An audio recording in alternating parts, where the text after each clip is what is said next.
दोस्तों, बड़े बुजुर्ग कहा करते हैं कि जितना ज्ञान जहां से मिले उसे बटोर लो, जहां से मिले। लेकिन ज्ञान बटोरो, कचरा नहीं। लेकिन जब कचरा ही बटोरने में लोग जुट जाते हैं तो कुछ ऐसे ऐसे बयान दे दिए जाते हैं जिसको देखने के बाद, सुनने के बाद या तो आप माथा पीटने लग जाएंगे या फिर हंसने लग जाएंगे। माथा इसलिए पीटेंगे क्योंकि जो ये लोग ज्ञान दे रहे हैं ये आने वाले वक्त में हो सकता है माननीय बन जाएं, सांसद बन जाएं, और हंस हंस के इसलिए लोटपोट हो जाएंगे क्योंकि इनका काम कभी रहा ही नहीं, ज्ञान से इनका कोई रिश्ता रहा ही नहीं। ऐसे में व्हाट्सएप यूनिवर्सिटी से पढ़ने वाले छात्रों का कितना जबरदस्त ज्ञान है वो मैं आपको दिखाने जा रहा हूं। आज मैं आपको दिखाऊंगा इस देश की स्वयंभू सबसे सफल एक्ट्रेस होने का दावा करने वाली माननीय कंगना रनौत जी ने एक ऐसा बयान दे डाला है जिसके बाद सारे के सारे अंधभक्त भी हैरान रह गए, सदमे में है, सपोर्ट तक नहीं कर पाए। नमस्कार, मैं हूं प्राज्वल गौतम और आप देख रहे हैं द कंटा। वैसे तो आप जानते ही हैं कंगना रनौत के ज्ञान के बारे में, जिनके मुताबिक देश आजाद हुआ 2014 के बाद, मतलब 2014 में आजाद हुआ है देश। इससे पहले तो गुलाम था। ये सारी बातें थी। आपको याद भी होगा, एक बीजेपी की और प्रवक्ता थी, स्थानीय प्रवक्ता थी, उन्होंने बता दिया था कि देश की जो आज़ादी मिली है वो लीज पर मिली है।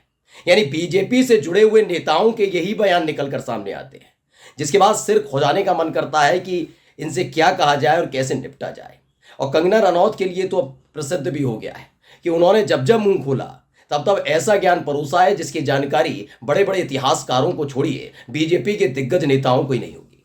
इस बार एक नया नवीला उन्होंने बयान दिया है। पहले वो बयान मैं आपको सुनाने जा रहा हूं, सुन लीजिए। आत्म संतुष्टि की प्राप्ति आपको हो जाएगी। सुन लीजिए पहले मुझे ये बात आज क्लियर करने दीजिए। जब हमें आजादी मिली तो the first prime minister of India Subhash Chandra Bose, वो कहां गए? वो तो प्राइम मिनिस्टर नहीं थे। पहले मुझे ये बात तो टाइम्स नाउ का ये पूरा प्रोग्राम चल रहा था, नविका जी सामने बैठी हुई थी। वैसे तो अब हर कोई जानता है कि टाइम्स नाउ, नविका कुमार किस विचारधारा की पत्रकारिता करती हैं, लेकिन इन सब के बीच बेचारी वो भी कंगना रनौत को रोक नहीं पाई कि वो ऐसा बयान तो कम से कम उनके चैनल पर बैठ कर ना दें जिस बयान का कोई महत्व ही नहीं है। और उसकी वजह से उनका चैनल, नविका कुमार, दोनों ही ट्रोल भी हो जाएंगे। दरअसल कंगना रनौत के मुताबिक इस देश के पहले प्रधानमंत्री जवाहरलाल नेहरू नहीं थे, बल्कि सुभाष चंद्र बोस थे। और ये जानकारी सिर्फ और सिर्फ एक्सक्लूसिव सिर्फ कंगना रनौत जी के पास है। इस देश की महान अभिनेत्री जो एजेंडा वाली फिल्में बनाती हैं, जो रानी लक्ष्मीबाई का किरदार अदा करती हैं, मुझे ऐसा लगता है कि उनको इन अदाकारियों के साथ साथ अब जब आप लोकसभा का चुनाव लड़ने जा रही हैं मंडी से, ऐसे में सबसे पहले आगे आकर इतिहास पढ़ लेना चाहिए। मत पढ़िए इतिहास, मत पढ़िए, कोई दिक्कत वाली बात नहीं। इस देश के कई अभिनेता हैं, कई अभिनेत्रियां हैं जिन्होंने सांसद बनी, चुनाव लड़ा। हेमा मालिनी जी को देख लीजिए, आप देख लीजिए, अलग अलग और अभिनेता अभिनेत्री हैं। कम से कम वो ऐसे बयान देने से बचते हैं जिसकी उनको जानकारी नहीं। लेकिन कंगना रनौत जी के अंदर जब से उन्होंने लक्ष्मीबाई पर एक फिल्म की है, वो बहुत ज़्यादा क्रांतिकारी हो गए। उनको लगता है कि उनके पास जो जानकारी है वही सही और सत्य जानकारी है। इसी टाइम्स नाउ पर एक बार बैठकर उन्होंने 2014 में देश की आज़ादी का बखान किया था कि उसके बाद देश आज़ाद हुआ था, उससे पहले तो गुलाम हुआ करता था। और अब आप देखिए, इनके मुताबिक सुभाष चंद्र बोस देश के पहले प्रधानमंत्री थे और अचानक वो गायब हो गए। इस पर नविका कुमार ने कहा भी कि वो तब तक तो कहती हैं हाँ, कहाँ गए वो। सोचिए, ऐसे ऐसे बयान है। रणविजय सिंह है, उन्होंने ट्वीट किया, लिखा भारत के पहले प्रधानमंत्री सुभाष चंद्र बोस थे, कंगना बीजेपी उम्मीदवार, कंगना में पीएम बनने के सारे गुण नजर आ रहे हैं। सोचिए कैसे कैसे बयान। कम से कम पहले तो इन सब लोगों की पाठशाला लगनी चाहिए। लेकिन हो सकता है कि भारतीय जनता पार्टी खास तौर पर यही गुण देखती है कि तर्क का कुतर्क करिए, पढ़े लुए नहीं कुपढ़ चाहिए। जिनका ज्ञान बिल्कुल ही अलग स्तर पर पहुंच चुका हो, ऐसे नेताओं की जरूरत, शायद यही मापदंड है बीजेपी के। बयान यही नहीं है। एक टाइम्स नाउ में आगे जाकर उन्होंने अपना और इतिहास का बखान किया है कि वो कितनी बड़ी इतिहासकार हैं। पहले इनका एक और बयान सुनिए। ये तो सरदार पटेल क्यों नहीं हमारे प्राइम मिनिस्टर बने? वो भी क्योंकि उनको इंग्लिश नहीं आती थी। This is quote unquote. Sardar is a better leader, but he's not good with English. Mohandas Karamchand Gandhi, quote unquote. ये तो सुना आपने, सरदार वल्लभ भाई पटेल इसलिए प्रधानमंत्री नहीं बन पाए।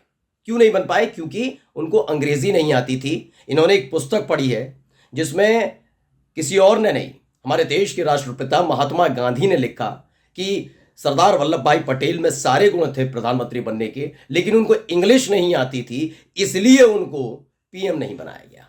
ये कहती हैं, कोट करते हुए कहती हैं कि मैं कोट किसी और का नहीं, बल्कि गांधी जी ने लिखा उसको कर ली। मैं फिर कह रहा हूं मैडम, आरएसएस और बीजेपी के दफ्तर में जो छप रही हैं इतिहास की नई किताबें, उन्हें मत पढ़िए। कम से कम इस बात का तो ध्यान रखिएगा, आप सांसद का चुनाव लड़ने जा रही हैं। जनता ने अगर इन्हीं सवालों को लेकर आपसे कुछ पूछना शुरू कर दिया तो क्या करेंगी आप? आपको पता है हमारे देश में पहला चुनाव कब हुआ? 1952 में चुनाव हुआ था। और जिन सरदार वल्लभ भाई पटेल जी का आप जिक्र कर रही हैं, पटेल जी 1950 में उनका देहांत हो गया था, निधन हो गया था, इसलिए वो पहले प्रधानमंत्री कैसे बन पाते? जरा बोलिए, सोचिए, तोलिए, तब बोलिए। पुष्पेंद्र कुमार हैं, उन्होंने ट्वीट किया, लिखा कि सरदार पटेल को इंग्लिश नहीं आती थी इसलिए वो प्रधानमंत्री नहीं बन पाए, कंगना। फिर हंसते हुए इमोजीज बनाई है। यही नहीं, आगे मैं आपको भी एक और दिखाता हूँ। श्रीनिवास बीवी हैं, वैसे कांग्रेस के नेता हैं, उन्होंने भी इसी को ट्वीट किया है, जो टाइम्स नाउ की पूरी इनकी चैट है अथाह ज्ञान से भरी हुई। इसमें लिखा है, बीजेपी नेता कंगना, सरदार पटेल को इंग्लिश नहीं आती थी इसलिए वो भारत के पीएम नहीं बन सके। हकीकत क्या है? सरदार पटेल ने 1913 में इंग्लैंड के इंस ऑफ कोर्ट से अपनी लॉ डिग्री पूरी की। अगर वो इंग्लैंड में जा रहे हैं पढ़ने, तो सरदार वल्लभ भाई पटेल ने गुजराती में तो नहीं पढ़ी होगी, हिंदी में तो नहीं पढ़ी होगी, ऐसा तो नहीं हो सकता ना मैडम। आपको पता ही नहीं है सरदार वल्लभ भाई पटेल कितने पढ़े हुए थे, उन्होंने कौन सी डिग्री हासिल की थी, किस देश से उन्होंने पढ़ाई की थी, क्या वो अंग्रेजी जानते थे या नहीं जानते थे। मैं कहता हूं ना, ये वो लोग हैं जो भारतीय जनता पार्टी के आईटी सेल से जो ट्वीट निकलते हैं, जो पोस्ट निकलते हैं, उन्हें रिट्वीट करने के नाम पर जो दिहाड़ी मजदूरों के राष्ट्रीय अध्यक्ष होते हैं, उन्हीं की तरह है। ये दिहाड़ी मजदूरों के अध्यक्ष हैं भाई। आप सोचिए, व्हाट्सएप पर कोई एक मैसेज आया और उसे आपने ज्ञान के तौर पर प्रस्तुत कर दिया। उसी को याद करिए, हाल ही में आज तक में इतिहासकारों को बुलाया गया था और उस दौरान वीर सावरकर और नेहरू पर बात चल रही थी।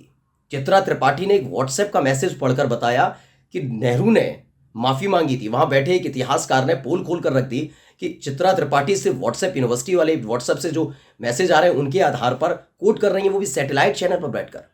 ये इस देश का हाल बन चुका है। ये तो तब भी कंगना रनौत है, वो तो भाई पत्रकार है, उसके बावजूद उन्होंने किया था। इतिहासकार ने पोल खोल कर रख दी थी, ऐसा कुछ भी नहीं हुआ था।